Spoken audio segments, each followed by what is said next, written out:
Today's episode of Gaze at the National Parks is sponsored by TrueFire.com, the planet's largest and most comprehensive selection of online guitar lessons, according to Guitar Player magazine. TrueFire's interactive learning tools and massive library of over 50,000 video lessons help guitarists ignite their technical skills, harmonic knowledge, rhythm playing, and soloing. Over 2 million guitar players worldwide learn, practice, and play with TrueFire. Using TrueFire's desktop and mobile apps, guitarists work with multi-angle HD video lessons on any device, anytime, anywhere, and at their own pace. TrueFire's style-specific learning paths guide guitarists every step of the way. Use the assessment tools to find your starting point, then follow the lesson recommendations, and track your progress as you work through your personalized TrueFire study plan. And TrueFire's educators are the best in the biz. From Grammy Award winners to world-renowned artists, TrueFire students have access to an unparalleled faculty of over 300 top-notch blues, rock, jazz, country, and acoustic guitar educators. Guitar players can progress faster with private one-on-one instruction, group lessons, multi-track video jams, live streams, song lessons,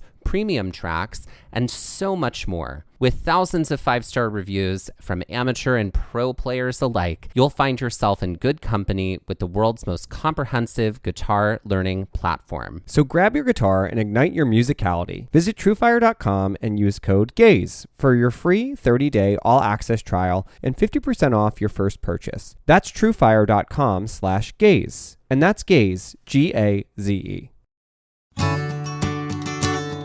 If you look for it, every day has cause for celebration. Celebrate a friend for their promotion, Wedding, new home, or celebrate yourself for keeping the couch warm. Hey, it's no easy feat, especially if it's the big couch. Or maybe you just want to celebrate living in 2022, where you can get beer, wine, and spirits conveniently delivered from Drizzly without leaving your couch. Drizzly is the #1 app for alcohol delivery. It is the most convenient way to buy beer, wine, and spirits with delivery to your doorstep in under 60 minutes. The convenience! If you are getting ready to have people over and you just don't have time to run out to the store, Drizzly can deliver all the beer, wine, and spirits that you may need right to your door in under an hour. Right now, Drizzly is giving all new customers $5 off their first order with the code FAST5. So download the Drizzly app or go to drizzly.com. That's Drizzly, DRIZLY.com, and use the promo code FAST5 for $5 off your first order. Let's talk about the Great Divide here. The Continental Divide? Well, not that divide. There are many divides we could talk about, but... Yeah, we could get into some slippery slopes Oh, here. I'm sure we could. However, the Great Divide about cell phone service inside of national park spaces. Oh, yeah. There is a great debate among people who go to national parks around should there be cell phone service or not. Yeah, I feel like this is a sticky wicket when it comes to parks that aren't as centralized in areas where they're communities. Like, Sure. You don't have that issue so much like in like a Shenandoah or like an Acadia because you're like essentially right in a community. Yeah. So it's like a little easier to have service there. But if you're in a glacier, If you're in a glacier, if you're in or in a Yosemite, or even Yellowstone. Zion. Yeah. I mean, and Zion Zion has Springdale right there. But I don't remember there being a lot of cell signal in there. That could be different now. Yeah. But the two arguments are this. One side of the argument says, well, for communication and safety purposes, it's a good idea to have cell phone service. And also people are used to cell phone service, so we might as well. Yeah. And then the other side. The other side is, why you're outside in nature. So why do you need to be connected anywhere else? / like you don't need to be like looking at memes or things like that, or, not being focused in the space that you're in, which is beautiful and wonderful and stupendous. Look at what's around you rather than what's on a screen, a small screen in your pocket. Exactly. I definitely understand why people want safety and communication, because if something were to happen to either of us while we're on a hike with no cell signal, that turns into maybe having to abandon a person to go get help and come back to them. You know what I mean? Like, that is scary. It is scary. That's a scary situation. That is. I guess that's why satellite phones are a thing, though. Yeah. You know what I mean? And things but like that, I guess, we could definitely I guess depending invest on, how often you're going to be in situations like that, to be out on the trails all the time, do you really need a satellite phone? So like Sure. the convenience of just having your regular phone. Yeah, It it's is true. It's the debate, I feel like, that can go round and round and round. Oh, I know. Without a definitive sort of Right. answer. And I think it all just boils down to who's using it and how they're using it. Right. And like, if there is cell signal, like I can't stop somebody from looking at memes while they're, Right. walking through Siyeh Pass.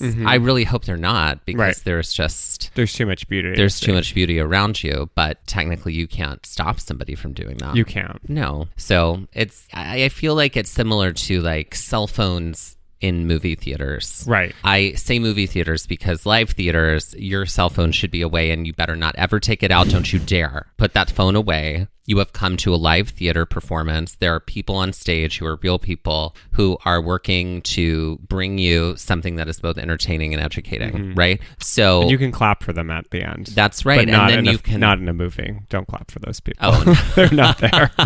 Right. They're not Or there. when an airplane lands, stop. Unless it's been a journey, you know what I mean? guess so. Unless it's been a journey. But I can't stand seeing cell phones in movie theaters. That's why I often choose to just sit close to the screen. People hate me for it, but I would rather sit closer than further back.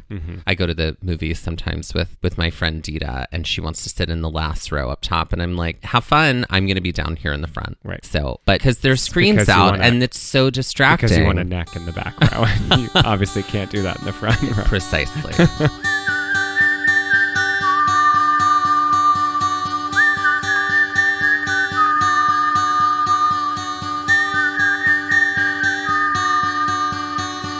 Looking for adventure, I wanna follow on the trail, or get a little lost and let the wind fill my sails. Get up when the stars still fill the sky, don't wake the sun. There's so much to be done, and the day has just begun. Go where the postcards are real, you can feel, you can open your eyes and open your heart when you gaze at the national park. At the national park. At the national park. Follow you, I'll follow you there.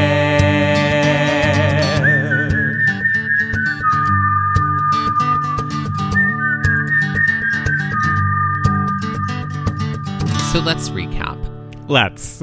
Because this is part 2 of a 3-part series on a single hike. So part Cue 1 dramatic music. was hiking starting from Sexton Pass. Now, today's episode is about hiking to Sexton Glacier. Correct. But let's recap. Who are we hiking with? So we are hiking with Becky Lomax and her friend Cynthia. Becky is someone that we had known for quite some time. We were able to communicate with her at basically the start of the pandemic, and we essentially fostered a friendship and working relationship kind of back and forth through that time that took us to Glacier this past summer of 2021, which allowed us some time to spend with her and the fortunate opportunity to get to hike with her. And to meet some of her wonderful friends. Her wonderful, whole group of people that she's got out there. Yes. Yeah. All of whom felt like instant family. It's true. So today we were hiking Siyeh Pass. In order to get to Siyeh Pass, we started off of going to the Sun Road. This is a point-to-point hike. So we left a car at the end of the hike. We all got in one car, drove to the beginning of the hike, and parked a car at the beginning of the hike. We started on Sexton Pass. Up to this point, we had hiked 5.6 miles.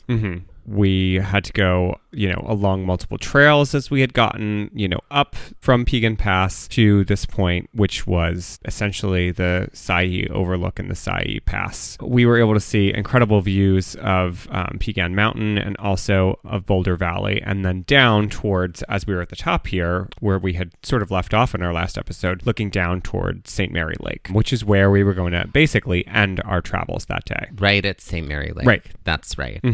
So we had just seen Boulder Valley, which is the second view that comes with The second hiking, giant view, yeah. The second giant view that one gets from hiking Siyeh Pass. Because we had hiked up, go listen to the episode 79 so you can hear all about what it was like to get to this point. We turned around, there's a giant sweeping view behind us. And we took lots of photos and really took in that view before we kept going, because eventually that view would disappear behind kind of us. a cliff, essentially. We make it up to the top and suddenly see Boulder Valley. Right. Long, sweeping, endless looking valley into the distance. Yes. And it is a spectacular view. Then we continue. We continue on the trail. The trail is clearly marked up here at the top here. We have to go over essentially what they call a saddle. Yeah. Which is this part that dips in a mountain's ridge line where people often pass over. Yep. Like a saddle it's that like goes the low point. On a horse. Yeah. Right. So we continue, we make our way around and curve to the right, and then boom, finally we get this third view. Right. This is the view that sort of leads us down to St. Mary Lake. So we're able to see, like, in the distance, there are some, cliffs and mountains beyond the lake, but then also the immediate cliffs and mountains that were, like, in the space from where we were to the lake. So it's, again, an all-encompassing sort of sweeping view that you get, which this is a hike where I don't think I've ever seen so many different spectacular sort of, I'm going to call them terminal views in a way, because they felt like that in some ways. Obviously, it wasn't the end of the hike, but it was like this payoff view, we'll say. Yeah. There were three of them. There were three of giant payoff hikes. In a matter of 15 views. In a matter of 15 minutes. Right. This was a view that we began to see after we'd made this turn toward the right. Right. So we take a moment to take it in, and then it was time to lunch. Oh, yeah, because I think we were all at this point like ready to rumble, or at least our stomachs were rumbling currently. Oh, yeah. Because we had just come up all those switchbacks on that like kind of rock pile is what I called it in the last episode. So we were all just like ready to find a spot to eat. So we sort of do in a way where you're able to still see both views of Boulder Valley and also of down towards St. Mary Lake. And we all kind of like sat apart from each other. I think it was there was a lot of space. Yeah. It was great. Yeah. So the trail is very clear at this spot. Right, because we're viewing it from above too. But it's next to this sort of like flat rock area. And we stepped up to that flat rock area, which is to the right of the trail. And we sort of spread out to eat. Yeah. This was where we talked all about cell phone service in the park. Yeah. And just sort of like what the arguments were, and also just like recanting our time with our terrible cell phone service carrier. Not a sponsor, probably never will be. No. No. Not interested in that. Hey, me and me, no bye. No.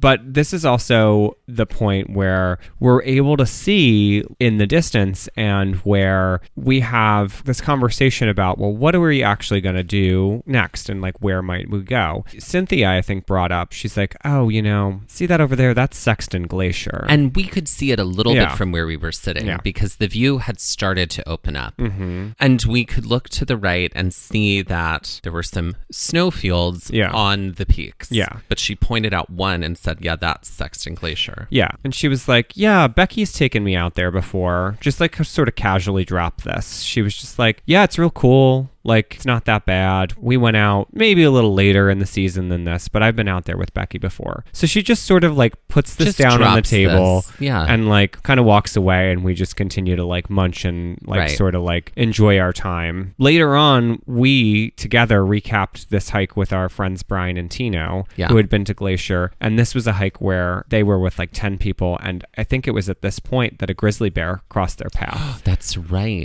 It was up there where we were eating lunch. So, and that was an experience that they told us about, but we didn't know exactly where it was because they had gone to Glacier maybe 2 or 3 years prior to us going. Yeah. But after recounting I was like, oh, this is like, there's nowhere to like even go up there. It's just bald and open. So I can't imagine coming across a grizzly up there. No. And oh my God, where would you go? What would you do? Yeah. Even with being with Becky. Stand your ground. Use your spray if you have to. Right. That's what you do. Even with being with Becky before, before. And like when we were in Lake McDonald, she was like looking up at the peaks and she was like, oh yeah, I'm just looking at the shadows to see if it's a bear actually moving. Yeah. And I'm like, oh, well, yeah, they're up that high, for they sure. Are. And goats are up that high too. Sure. So it depends on how the shadow looks and, yeah, if it's moving. Because there were a couple of times where like when we were at Logan Pass and they were looking and they spotted some sheep. Shadows.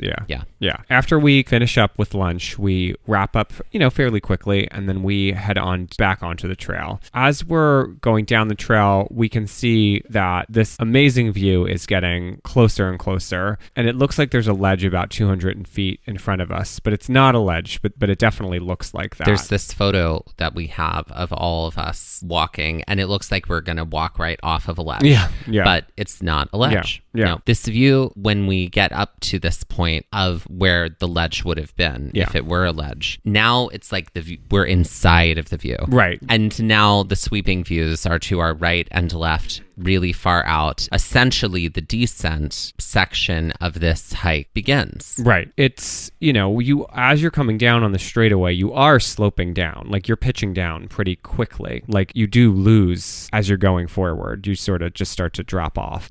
And then we can see that there are switchbacks that we're going to have to traverse as we go further down. And as we start looking down the trail, it's like, oh, there's a really big snowfield where we're actually going to have to go.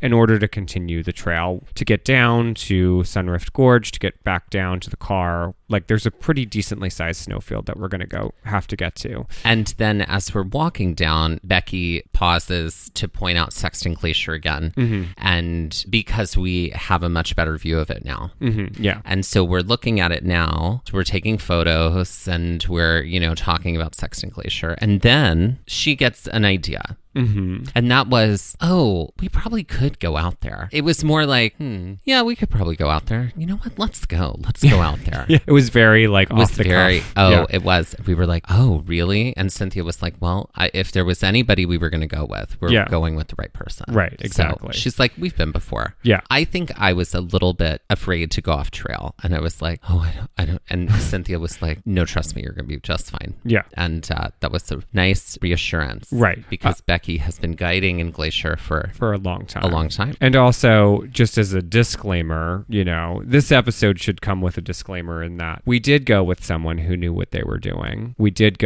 had the privilege of being able to experience this with that person. Really, don't do anything that you're uncomfortable with or don't know what the situation may have in front of you, because that's a surefire way to get yourself in trouble or hurt. Oh, of course. Of course. Just to, I just think it's important to say, like, it is something that's doable for sure. But I think we were at a weird time in the season where not all the snow had melted out. There were some things that we're going to talk about in a second. There were some things that you needed to be more cognizant of because of the time of the year. If it was later in the summer, I think it would probably have been easier to get out there without any difficulties or as much to be concerned about. But we were with a literal expert. Right. So that was why we knew that this would be fine. Yeah. Becky then goes into scheming mode, going like, okay, well, where should we go? I think we need to go there. Mm-hmm. I think we need to get there. Okay, so what's going through your mind in this moment when it's like, okay, we're going off trail, we're headed to a glacier? I mean, that part of my brain that just turns off, which is the fear part, in these moments. And I'm like, great, sign me up. Like, I was here yesterday waiting in line. Give me the ticket. Let's go. So I was excited. And I also felt like, we were going to be okay because we were with Becky and she knows her stuff. Like, she spent the whole trek up being like, this is this type of wildflower. Don't do this. This is that. Like, yes. I was just like, this is the person to be here with. So there wasn't concern. For me, it was like, well, this looks like it's going to be fun, because it was not a straight shot. Like, looking at the point we were at where we left the trail, we were still on the trail. The snowfield we were going to have to cross to continue downward down the switchbacks to get us back to the car was one way. And that seemed very clear cut. And from this vantage, you could see sort of where the trail was going to the left. But there's nothing that's clear about what we have to do to the right, which is where we needed to head to get to Sexton. Right. Which seemed fun, especially because it looked like, we're going to have to scramble a little bit. We're going to have to go over some snow. This will be interesting. We haven't really had to do this. So let's describe sort of what the terrain looks like in this moment. which will sort of explain what I was thinking in this moment. So we'd come down these switchbacks a little bit. We were standing in a spot where we were sort of like on the same elevation level as Sexton Glacier. Sort of. From the trail, Sexton Glacier was sort of like over to our right, up against the peaks, which are sort of like curved around coming toward us. Yeah. And there's this hillside sort of like that you could traverse across to get over to Sexton Glacier. In the summer, I'm sure it's just like green fields that you could walk right over there too. But it wasn't exactly the summer. No. So, and there were things that we were going to have to cross some snowfields. And so I think the part of me that was just all about, stay on the trail. That's what they tell you to do. It's like, okay, yes, it is certainly the thing to do. But this is also something that Becky has done many times guiding. So this wasn't a situation where it was like, yes, we're with an expert and this expert is unfamiliar with what we're about to do. Right. It was this expert is incredibly familiar with what we're about to do. Right. So I felt a whole lot and better also about going to be certain that what we were doing was treating the landscape properly as course. we did what we were doing. Certainly. So there was definitely like, I remember walking out and being like, please just try to stay on rocks. Don't step on any plants. Like that was definitely something that was said. Yeah. Yeah. Stay on rocks. Yeah. Don't step on any plants. Yeah. We finally leave the trail. And for a while, it feels like walking across hillside, right? It's mostly gravelly, but there's some grass about. There's some flowers about. And there are alpine flowers. So we talked a lot about alpine flowers in episode 79. But alpine flowers are really small.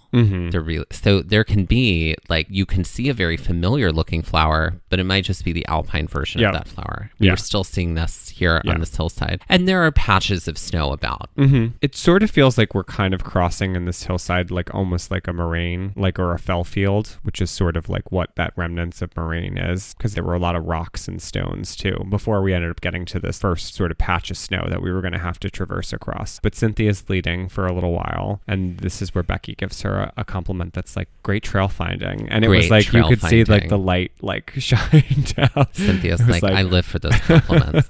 When Becky tells you like it was good trail finding, you did good. We descend this one hillside and it leads us to first very big snowfield. And this is where we can tell that we have to really figure out how to do this in a very safe manner, because if we don't, it could really mean that someone gets hurt pretty badly. And with that, let's take our first break.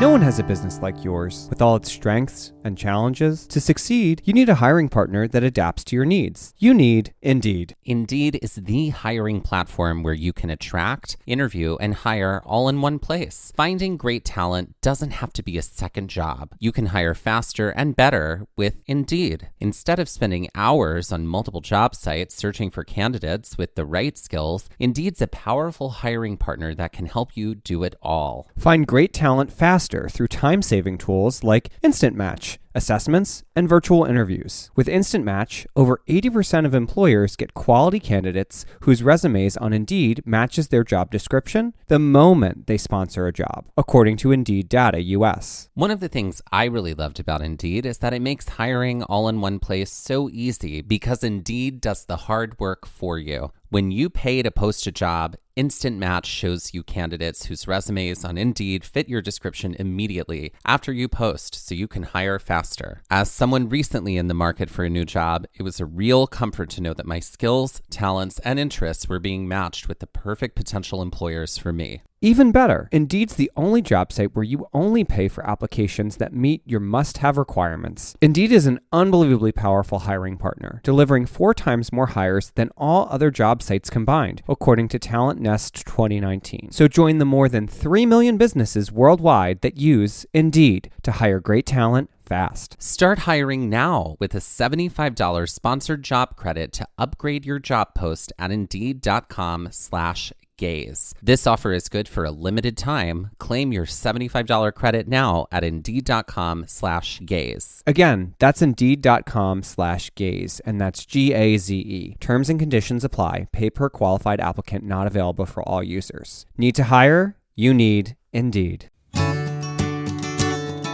Our next partner has a product I literally use every day. I started taking Athletic Greens because I wanted the best immune system possible. I'm somebody who takes vitamins every day, and I just felt like Athletic Greens was definitely something to try out. I started taking Athletic Greens to improve my gut health, which is a journey I've sort of been on for the last few years with different probiotics and things like that. Your gut health is tied to so much of your other health, including sleep, that I felt Athletic Greens was giving me the best source for that gut health. One scoop of Athletic Greens is 75 high-quality vitamins, minerals, whole food source superfoods, probiotics, and adaptogens to help start your day right. This special blend of ingredients supports your gut health, your nervous system, your immune system, your energy, recovery, focus, and aging. Okay, so we both started taking Athletic Greens, also known as AG1. I take it in the morning. It's the first thing I do. Sometimes I incorporate it into a shake. It has a great flavor. I also have all of the to-go packets. I took them with me when I traveled. I gave some to my mom. I gave some to other family members that I saw. I really love it because I'm not somebody who drinks coffee and I'm not somebody who takes in caffeine, but I feel like it gives me energy all the way to the end of the day. Yeah, and for me, I am a coffee drinker, but I would take my vitamins and sort of any probiotic in the morning along with what I eat for breakfast. This was such a great supplement to that habit of having breakfast and coffee. It tastes really good too. And it's like one-stop shop for all of your vitamins for the day. Right. It's the small micro habit that you can do every day, and your subscription comes with a year's supply of vitamin D, which is great for these winter months that we're about to go into. And for every purchase, Athletic Greens donates to organizations to help get nutritious foods to kids in need, including No Kid Hungry. It's good for any diet, whether you're vegetarian, on paleo, or keto. AG1 or Athletic Greens is gluten-free, nut-free, dairy-free, egg-free, and there is no added sugar. Athletic Greens also supports better sleep quality and recovery and is a climate-neutral certified company. Right now, it's time to reclaim your health and arm your immune system with convenient daily nutrition, especially heading into flu and cold season. It's just one scoop in a cup of water every day. That's it. No need for a million different pills and supplements to look out for your health. To make it easy, Athletic Greens is going to give you a free 1-year supply of immune-supporting vitamin D and 5 free travel packs with your first purchase. All you have to do is visit athleticgreens.com/gaze. Again, that's athleticgreens.com/gaze, and that's GAZE, to take ownership over your health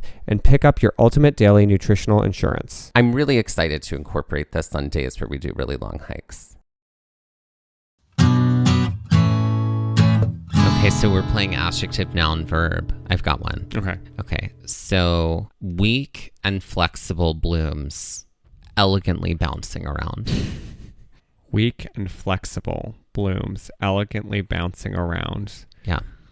Flouncy flowers. Oh, flounce is one of the words, and flowers is one of the words. That's right. In that order or no? No, but not in that order. No. Weak and flexible. Flounce is the verb. Weak and flexible. Fatigued flowers flouncing. I'll take it. I was thinking flimsy flowers flouncing. Okay. Flimsy flowers flouncing. Weak and flexible. Weak and flexible.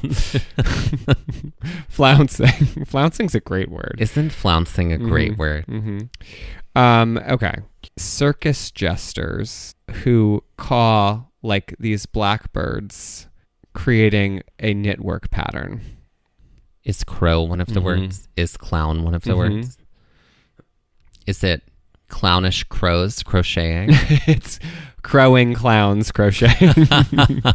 I think a clownish crow is great. Okay, great. Okay, so I have another one.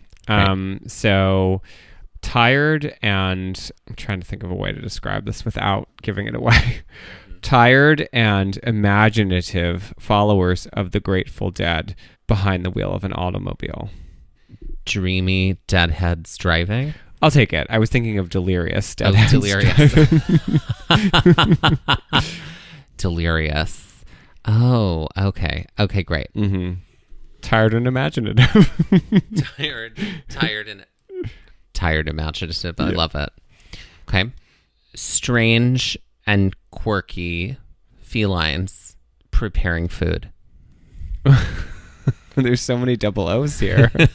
What is Kooky Cat's cooking? That's right. Kooky Cat's cooking.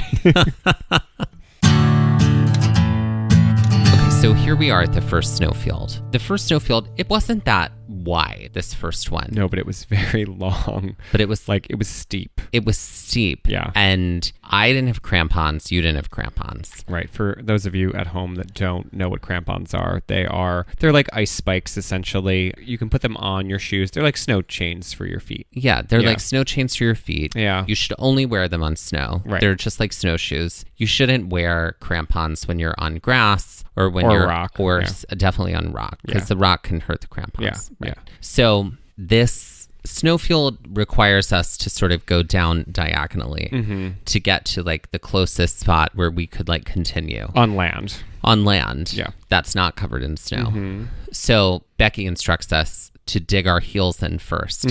Dig your heels into the snow and make your way down. And I did have my poles, and the poles were really helpful here, but also the poles were really helpful. This was going fine for a while, and then I definitely... You ate it a little bit. I ate it a little bit. A few times. Yeah. A few times I definitely just fell over, and it was what it was. Right. Meanwhile, Cynthia I was behind me. I was just gliding across the snow. You were... I think you left first. I think you were first in front of everybody. Oh, I guess so. I think you were. I think Becky was just like, do this and you'll be fine. Yeah. Like, she was sort of like, yeah. We had to make sure, too, where the snow met the ground. One of the most important things that we were told was... You mean the edge of the snowfield? The edge of the snowfield, meaning the, like, bare rock or the grass. One of the most important things we were told, and especially if there were rocks that were sticking up through the snow, don't go near them. Or if you're jumping out onto the snow field or coming off of the snowfield back onto land, make sure you're not stepping on the snow right next to the land. And the reason for that is because that area there may be undercut or hollow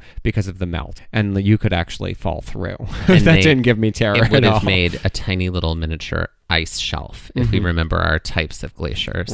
Right. Your foot on it could... It's not that it... Like, you're not going to hurt snow. That's not what it's about. It's about Falling hurting through yourself. and hurting yourself. Right. Yeah. You could, like, step on something that has no support underneath it. Yeah. No fun. So it was a lot of just digging our heels in. Like you said, the snowfield wasn't that wide, but it was definitely something we had to strategize to, like, what's the quickest distance from the point we're at to the next point. So we make it to the other side, and Cynthia is leading now. Now, I remember after the snowfield, this section was a little rockier and less grassier. Yeah. It was wet. And so Cynthia was doing a great job of making sure that we were stepping in like the driest parts. Right, because it was sort of muddy too. It was muddy, and this was where Becky complimented her again on her trail findings. Yeah. So we continue. The majority of this entire way over to Sexton Glacier was what's right in front of us, what's the safest way to navigate it. And that's what we were doing at every turn. Yeah. I mean, especially when we were involving snow in the journey, because that was the sort of potential to hurt yourself more was on the snow. So that was very much so a consideration anytime we approached a snowfield. And speaking of snow, we came upon a second snowfield. Right.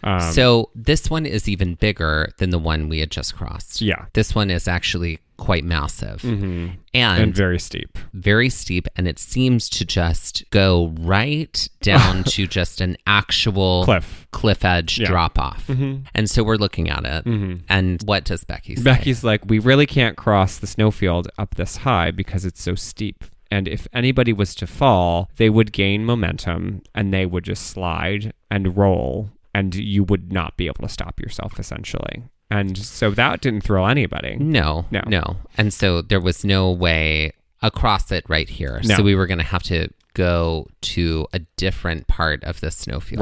Right. So that actually, believe it or not, involved us climbing further up, because what happened further up is that it actually leveled off a little bit. There was a section that was a little bit more, flat and parallel to the earth, as opposed to like at a sheer angle to it. Right. So that seemed like it would be the best section that we could safely cross at. That involved a lot of uphill grunt work to get there. Oh, yeah. We thought we were done with uphill. No. But we weren't. Lies. Always lies. We weren't. So we get to this second part we get up to the part where things have leveled off. And now we have to cross the snowfield. And it feels a whole lot easier to do this here. We're still doing like a little bit of a downward angle. Like we're not sort of zipping straight across from point A to point B. It's flat, but it's actually like flat on sort of a little bit of a downward. So we have to kind of traverse on an angle in the flat section, which seems maybe hard to wrap your head around. But like this was still us traversing. We had to kind of cut back down again to then go back up. So it's a lot of like sort of like stair stepping. I feel like it was like up one, over one. It was like the rise and run formula coming back to haunt me. Here you go. Yeah. In this moment. What is it? It's not a squared plus b squared. That's the Pythagorean theorem. Yeah. What is it? Ax plus... Rise over run. Yeah. That's when you're graphing things. Yeah. That's what I know. Okay. Great. To make it across the snowfield, Becky hands me her crampons and is like, use these. And so Cynthia has on crampons. She offered them to you, but you said, actually, I'm doing all right with taking my heels in. Yeah. So you get going. I've got the crampons on now, and that helps tremendously. And so we take it very slow, and we're all able to make it across the second snowfield. Did you just feel like you had better grip? Because I didn't use them at all. I haven't used them yet. Yeah. Yeah. I felt a whole lot. I felt like I could actually like stand on the snow in a way that I couldn't before. I was still digging my heels in, but I felt like I had traction. I understand. Yeah. My boots at the time, I was very excited about these boots that I had, and but they ended up not being great. No. They ended up not being great at all. By the end of the trip, they were in the garbage. were in the trash, unfortunately. Yeah. I mean, they had they lived a full life. They had lived a full life on this 5-week trip, and seen many miles, and it was time for them to go. Yeah. And they did. So we finally make it across the snowfield, and we're back on dry land again for a little bit. And then we soon come upon a ridgeline. Yes. Now, this ridgeline is about, I don't know, like 6 to 8 feet in the air above us. Yeah. But it's like we now have to heave ourselves up onto this ridgeline. There was no like elegant way. There was like a little bit of a cutout. Sort of, yeah, that like kind of had some eroded fake stairs in it that we could make kind of like stair steps up. As we get up to this ridgeline, we can really see Sexton Glacier is much closer at this point. And it's from afar, when we first saw it, it did just look like snow, just kind of in a bowl right against the cliff edge. But here you get to start to see the striations in it. You get to see the actual like color change of where it's icier versus where it's actual snow on top of it. And we can definitely see that there are these hills of moraine, which are further away. And moraine is this sort of debris field, or the piles of debris left over from when a glacier moves. And so, yes, there are moraine fields right next to Sexton Glacier. But we can finally see from where we are the side of Sexton Glacier that's like full of color, that's got the blue in it, that's got the, the ice that has compacted over years and years and years. We can see all of that right there. Yeah. We do have to, as we get closer to the moraine, cross one final snowfield. A third snowfield. Which is not as long. Not nearly as long. This is also fairly flat up here. Crampons back on. Kind of hit our sort of level again. That's right. Yeah. So we cross the third snowfield, and we make our way up to like the first moraine pile. Pile of moraine. Pile of moraine. Yeah. We make it up to the first moraine pile. I was exhausted in this moment, so I take a break. Becky also takes a break. And this is when we split off for a second. You and Cynthia are like, we're going to go walk all the way to the third moraine.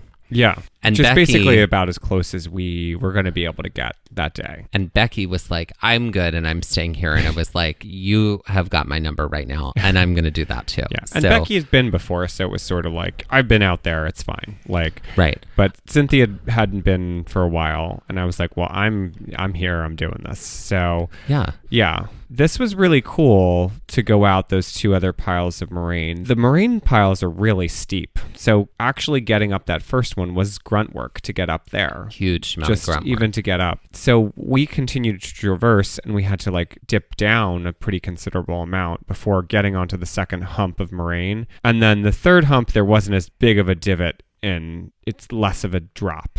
there. But here, I mean, you're so close to the glacier. It was so cool to be able to like have this view from where we were at, especially because we really didn't get to see Grinnell in the Grinnell vantage that most people are used to seeing it from, which is on the hike from Many Glacier. We did see Grinnell from above, which was an incredible view. I won't, besmirch that view for anything except for the fact that 0.8 miles to get you up there is awful. Sheer terror. Sheer terror. It's genuine terror. Sheer terror. But this was a view where you really do see the glacier in its entirety, and you get to see some like detail, and just it feels more tangible here than it felt like when we were seeing Grinnell. All that to say, Dusty stopping point, I still think you had a great view too. Was a great view. Right. Becky and I had a lovely time sitting over here. I mean, we were probably only sitting there together for about 15 minutes. Yeah. While y'all went out to the third pile. But it was a lovely conversation. We talked about life. We talked about goals. We talked about teaching. And while we were sitting there, Becky let me take a picture of her. Mm-hmm. And we'll share that on Instagram. Mm-hmm. But it was a beautiful moment because we'd finally made it to Sexton Glacier. Right. There was an option as Cynthia and I were out there to go like to one further pile of moraine. But I remember like having to get down that third pile was pretty steep to then have to climb up to the fourth pile. And we're like, we're good here. Yeah. Cynthia took a bunch of photos of me with St. Mary Lake in the background in that view. And it just was so magical out here. This experience sort of gave me what Devil's Garden gave me in Arches, where it's sort of like, oh, you get to like climb over stuff. And like, it's not just using your feet, it's like using your brain and your hands. Whereas like sometimes hiking can just be very mindless. This was like more problem solving. And this is where I think I come alive. And that's why I think I also like those hikes like Angel's Landing, where it's like, oh, well, there's a chain, but here comes somebody else and now I have to get over here. It's like, how do I maneuver and make this work? So I think identifying it now after talking about it for so many years and doing these hikes, I think those are the things that sort of turn off the fear part of my brain, because it's like, oh, my brain is working now. Whereas I feel like you're just like drenched in fear and you're like, my working brain isn't here. It's my lizard brain. All that's present is lizard brain right now. It's interesting. I think it's more of if a resting point is involved right near an ending point. Mm-hmm. And I say near an ending point, I say that because it's like close. Like I don't feel like I'm missing out by not going to the third pile of moraine. You know what I mean? Yeah. I'm like, no, I'd rather just hang out right here. You're living that like, no FOMO life. I need a break. That's where I am. So, and with that, let's take another break. Ladies and gentlemen, please welcome to the stage Jen Ewan Tara. Mm-hmm. Jen Ewan Tara. Okay, so I feel like she's a fright queen. She is a fright queen, but she is a fright queen who is a surprise. As in, like, she comes out and she looks like a glamazon, and then she has like a change into something honestly terrifying. Well, then like there's a projection screen and it's like the movie that like is in the movie The Ring that you watch, and then like, oh right, exactly, she's just Samara. Right, she could do a lot of references. She could, right? Yeah. Mm-hmm. Maybe she's also the Exorcist, the idol that comes down. Oh Lord! Like there's a lot of pageantry and like fly-ins that are happening in her show. A lot of film references from you on this queen. Yeah, interesting. Yeah, I'm curious about. I feel like she could also do like like a werewolf moment. Sure, and also like a like a spider arachnophobia moment. She's a Halloween queen. She is, because she's a fright queen. Mm-hmm. So I think She goes to Six Flags Fright Fest all the time. Not an official sponsor, but I think she's a little more elevated than Fright Fest at Six Flags. She's a haunted mansion queen. I feel like she is. It's scary, but it's also funny. Mm-hmm. You know what I mean? Like, of course, it's funny in how abrupt it is. It goes from like everything is great and everything is beautiful and like polished to everything is terrifying. Mm-hmm. Right? Like I could see her doing a number of like, she's doing Call Me Maybe, and in the middle of it just transitions into 9 Inch Nails or something like that. Mm-hmm. Mm-hmm. Scary. Scary stuff. Call Me Maybe. No. Maybe I won't. Right. Maybe I won't. Mm-hmm. Uh-huh.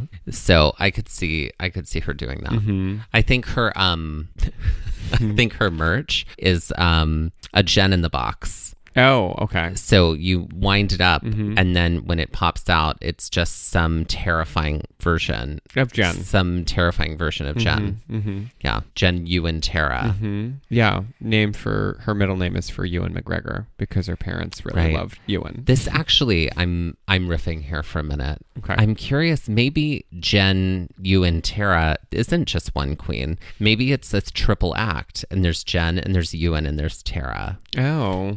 There's 2 drag queens and 1 drag king, and this is their gimmick. Oh, okay. That it's like polished and then terrifying. I got it. And maybe they're also a band too. Maybe they're a band too. And they play their covers. Yeah. And one of them, whether it's Jen, Ewan, or Tara, lip sync. But so it opens it up a lot. Or they're all live singers or something like that. Sure. Right. But I feel like it would be really funny if, like, you know, they're singing like Be My Baby, and it's a very sort of upbeat version of it, and then it just like goes into Guar. Well, they sort of like slip off a glove, and it's like, well, the arm is covered in blood, and they slip off the other glove, and there's like guts falling out of the arm. And you're then, really like, digging in. Oh, I'm digging in. And then they like take off, like maybe they like rip open something, and it's like blood is falling out of their chest, and bats fly out of it. Oh, wow. There's a lot of production value. There's a lot of production value. Jen, Ewan, Tara. Yeah. And they, they're a band. I like it. Okay. I'm into it. I'll let you have it. Great. So, ladies and gentlemen, please welcome to the stage, Jen, Ewan, and Tara. You and Cynthia returned from the 3rd Marine pile. Join Becky and I over at our casual chattings, which was like, God, I loved that moment. The 2 of us just got to sit there and talk.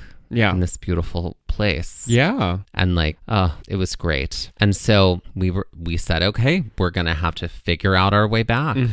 So, and this was also like, do we actually remember what we did? Because it was definitely like, there isn't anything that's super marked over here. No. And so, also there's, you know, we learned from Tamichi Root in Black Canyon of the Gunnison that it's really hard to remember how you came, even if it's like an open situation. Except I did remember, or I remembered, and we were thrown off.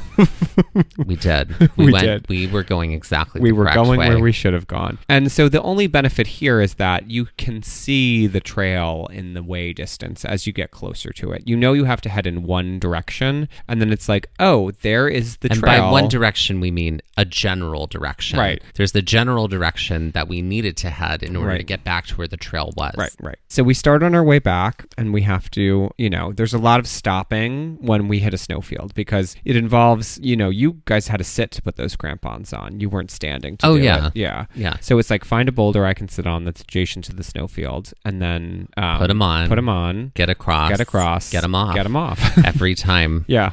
Wash, rinse, and repeat, essentially. I mean, it was. We do climb back down the ridge that we had to climb back up. And when we got down there... Were there other people? Nope. There was nobody else. There was nobody else this whole time? No.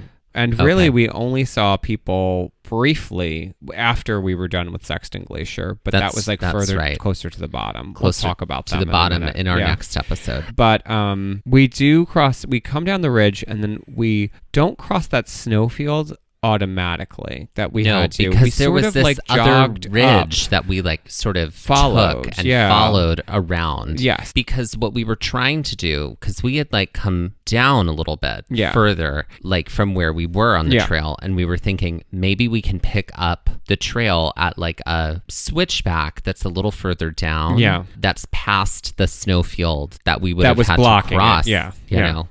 So we realized that as much as we were trying to make this happen, fetch wasn't going to happen this year. So we had to basically backtrack, essentially. Yeah, it wasn't that we got lost, but we tried something and it didn't work. No, and that's okay. And that is okay, because you go back the way you came, you re-strategize. Oh, remember, this is also where I found like an ice pick. You found, yes. This was, okay, so this was like we had to turn around. We turned around and you found like an ice axe. Yeah. Like someone's ice pickaxe. Yeah. A pickaxe. Yeah.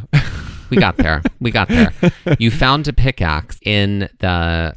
in the field, basically. In the field, and we picked it up. Yeah. And we were like, well, someone lost this. It was really rusty because it probably had been there all season. Who knows and how Cynthia's long. like, okay, I'll put this in my bag. And I remember Becky being like, but that's your like brand new bag. You're going to get rust all over. And she's like, it's okay. It's okay. I think we wrapped it in something. But yeah, that was like added weight to Cynthia's bag. To Cynthia's right? bag. It was like strength training. That was not a light tool. No, not at all. That was a tool that, it's not the heaviest tool, but it certainly has weight to it. It sure does, yeah. So we do have to go back to the second snowfield and cross over that, which we didn't cross exactly where we Correct. did because we didn't see our footprints from before. I think we were a little higher up than we were prior to. That's right. Yeah. We, for the first time, crossed it at a higher point, and now we were coming at it a little lower than that. Yeah, that's right. Yes. And so coming at it a little lower, no, we didn't see our footprints. No, because we were able to judge it from this angle and from coming from it from this side to say, oh, this was actually a safe enough place to cross. Yeah. And then we sort of try at this point to see if we can make it onto the trail a little further down from where we had gotten on. So like Dusty was saying, so we could avoid the snowfield that we're going to have to cross, just that snowfield in the switchbacks that we were going to have to do eventually anyway. And that would save us a little bit of incline to then have to do decline, essentially. On the way down. On the way down. So because we were going to be now headed down a descent right after this. Oh, yeah. And a decent descent. Something that I always confuse when I try to spell. A decent descent. A decent descent. Yeah. Well, a descent has that S, right? Yeah. Descent is decent. It is decent. It's true. Mm-hmm. We do eventually get to the point where we are able to cross that snowfield, the third snowfield that was the first we originally did, and cut our way down to avoid the snowfield in the switchback and meet up with the trail a little further along, which is exactly what we wanted. And it was about 15 switchbacks down. I don't know. It was something crazy, but that's 15 switchbacks down from where we had started. All right, let's put this trek out to Sexton Glacier on the Karen Stone scale.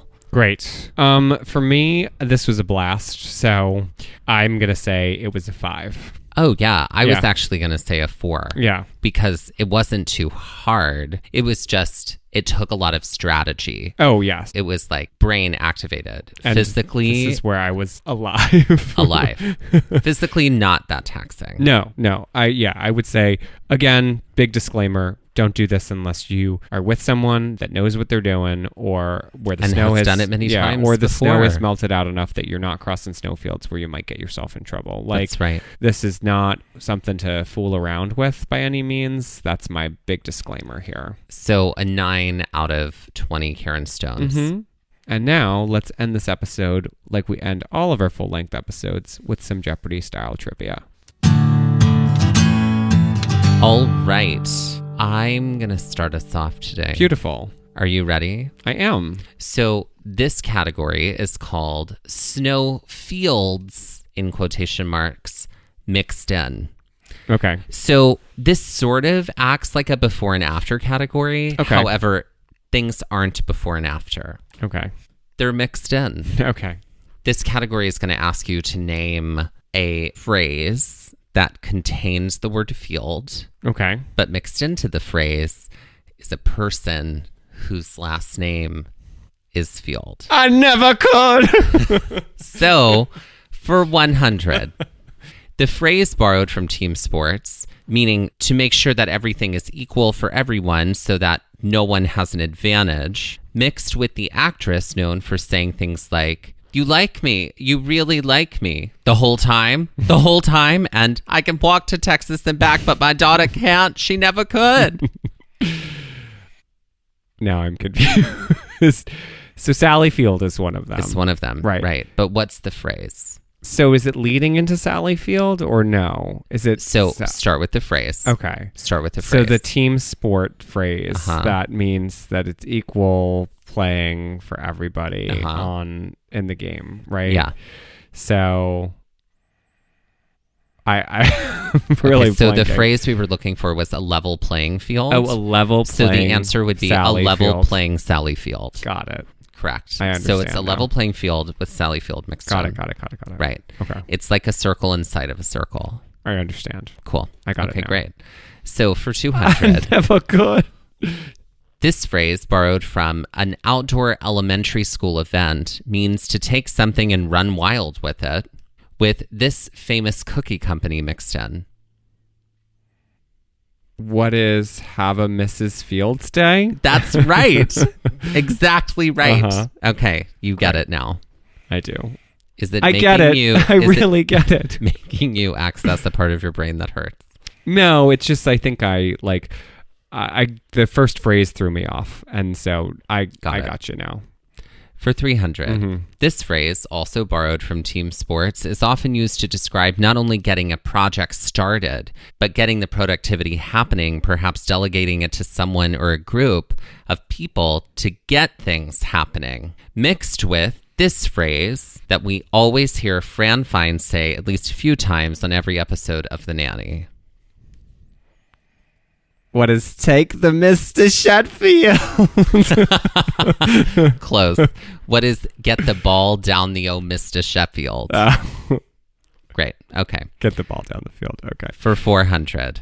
The field phrases are not my strong suit, apparently. Apparently, kryptonite for you. This phrase, also borrowed from team sports, is a way to describe doing all of the work out on the turf and not taking any of it with you when you walk off. With this New York botanical area of Central Park made famous by John Lennon mixed in. What is Leave It on the Strawberry Fields? That is correct. Okay. Leave it all in the strawberry fields. Okay. Great. And 500. This phrase, borrowed from baseball, references a certain peripheral position that often gets little action. A phrase that is used to describe a surprise. With this song made famous by Sting mixed in.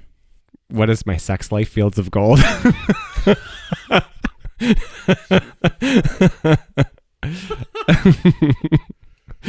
I saw an opening and then took it. What is Out of Left Fields of Gold? That is correct. What has come out of left fields of gold. Great. Correct. All right. And that was Snow Fields mixed in. Beautiful. Well, we've come to it, my friend. What? This categorically. This category. I'm a little sassy category. This category is called Girl, Put Your Crampons On. I'm ready. And in this category, I am going to be giving you a snippet, the same snippet of the song by Corinne Bailey Rae. Okay. And you need to tell me what equipment I'm asking you to put on for camping or hiking. I'm so ready. I'm All right. so ready. Okay. I'm trying to figure out if I'm going to sing them or if I'm just going to say them. Up to you. Girl, put your blank on. Tell me your favorite song. You go ahead, turn your light on. Starlight and flashlight beams. I hope you get your dreams. Just go ahead, turn your light on. What is the headlamp? That's correct. I hope I was on pitch there. You were. Okay, that great. was great. All right. So you see how it's going to go. I do. And I also tried to keep, I hope you get your dreams is a line that I kept in. I love it. So making the rhymes to make it fit was real fun. Real Right. fun. For right? 200. Girl, put your blank on. Tell me your favorite song. You go ahead, pack your stuff up. Water, food, pain relief cream. I hope you get your dreams. Just go ahead, pack your stuff up. What is your backpack That's or your day correct. pack? That's correct. Great. Great. I love this All right. so much. For 300. Also, Mike is singing, everybody. It's great. I love it.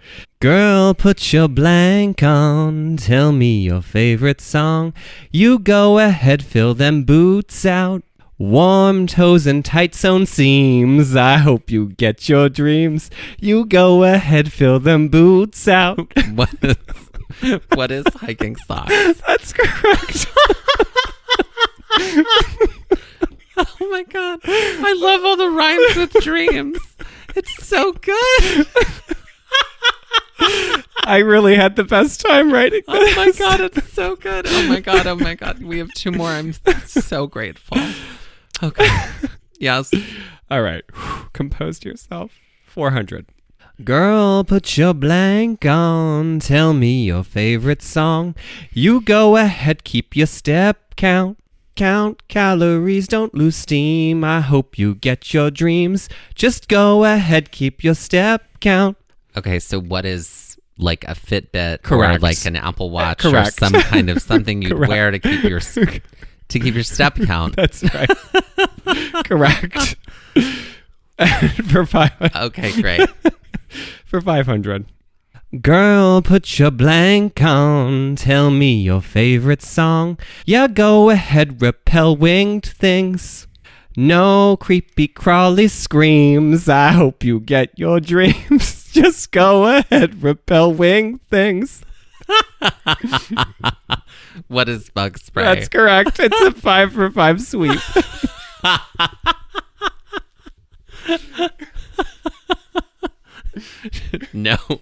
No creepy crawly screams. I hope you get your dreams.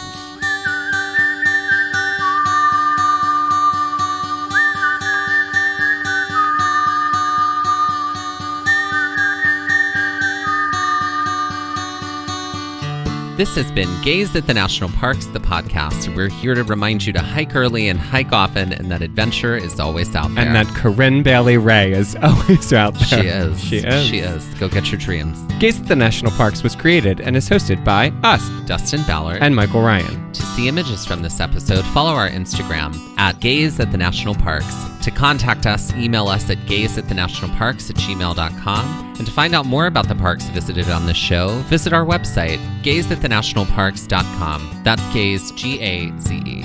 All original artwork featured on Instagram, on our website, and in the Gaze Shop is by me, Michael Ryan. All original music was written by Dave Seaman and performed by Dave Seaman, Mariella Klinger, and Sean Splios. Our music producer is Skyler Fortgang. This episode was edited by me, Dustin Ballard. We would also like to acknowledge that while recording this episode, that we are on the traditional and stolen lands of the Lenape people, also known as Ocean County, New Jersey.